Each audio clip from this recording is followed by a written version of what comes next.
me say how happy I am indeed to join you this afternoon on this occasion of launching this new equipment, because when I assumed office as the Commander-in-Chief of Kenya, we were leading a fight against terror, which we found both at home and abroad. And this was in line with KDF's solemn sworn duty, which is to protect the people of Kenya, to turn the tide and to enhance Kenya's capabilities against both symmetrical and asymmetrical threats.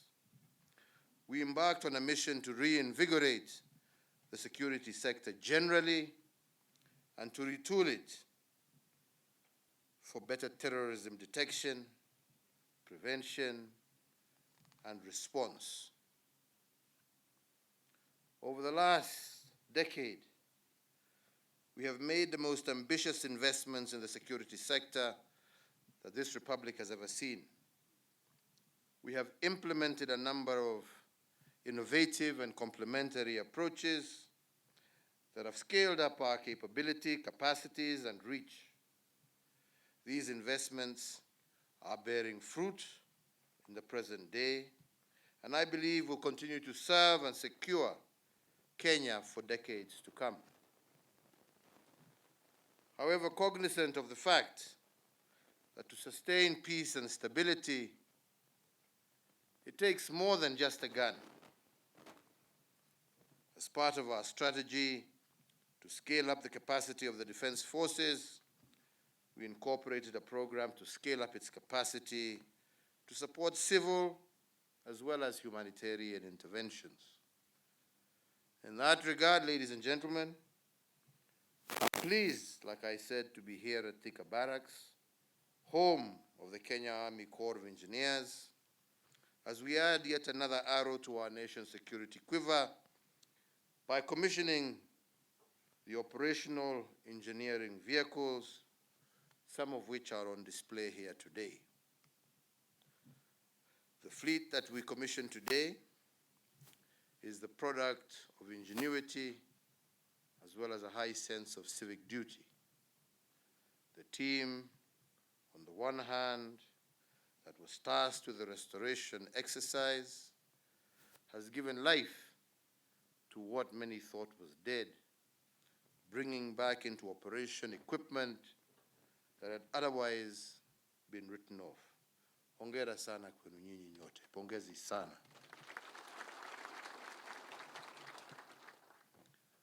That exercise has saved the Kenyan taxpayer billions of shillings, and in the course of doing so, it has also significantly enhanced the KDF's operational capabilities, as well as its abilities to support civil and humanitarian activities across the country. The engineering vehicles and equipment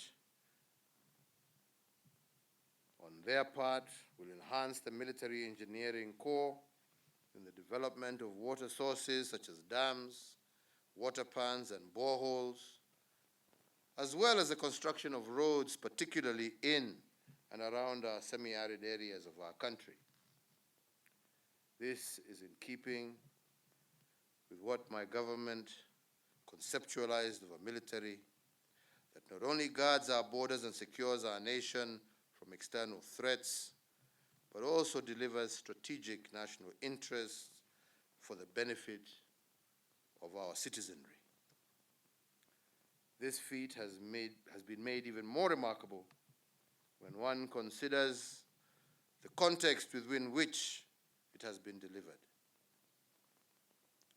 Acquiring the new equipment that we have done enhances the capabilities and is without doubt timely.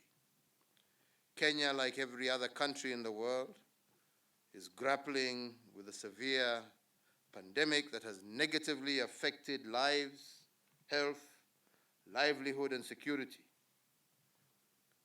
This capacity that we have introduced today will go a long way undertaking the required civic and humanitarian interventions that we need to do.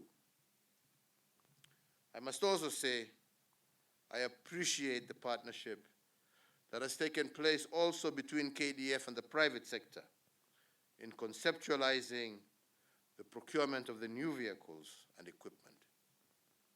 This is in the spirit of buying Kenya, building Kenya.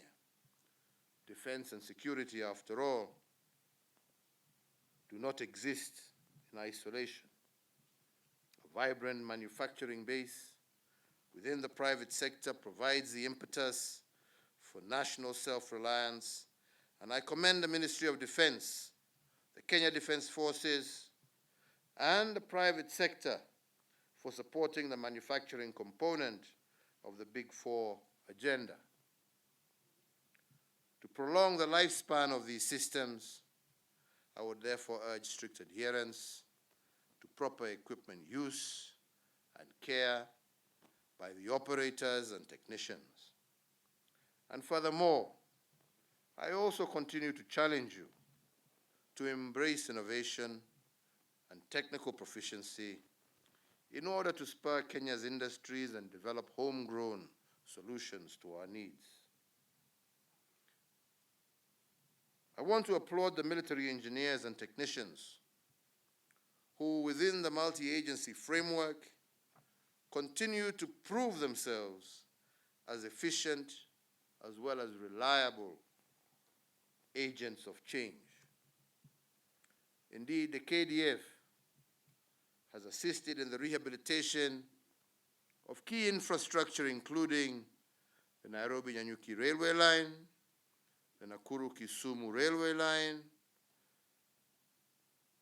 the refurbishment of vehicles and equipment for Nairobi, part of the works of developing MV Uhuru and putting it back on its feet in Kisumu port, na mambo mengi sana ambayo mumefanya. Further, the Kenya Navy engineers continue to enhance the capabilities of maritime-related infrastructure and vessels. And in the coming days, we will be commissioning the shipyard both in Kisumu and ultimately in Mutongwe in Mombasa. So, ladies and gentlemen, as you are aware, Kenya is committed to regional and international peace as well as security. In this context, some of the equipment before us today will be used abroad in support of various United Nations and African Union peacekeeping missions, such as the ongoing engagement under the banner of AMISOM, and those amongst us who will be going very soon to the DRC. This underscores the need to ensure that the quality of our personnel and equipment are of the highest standard.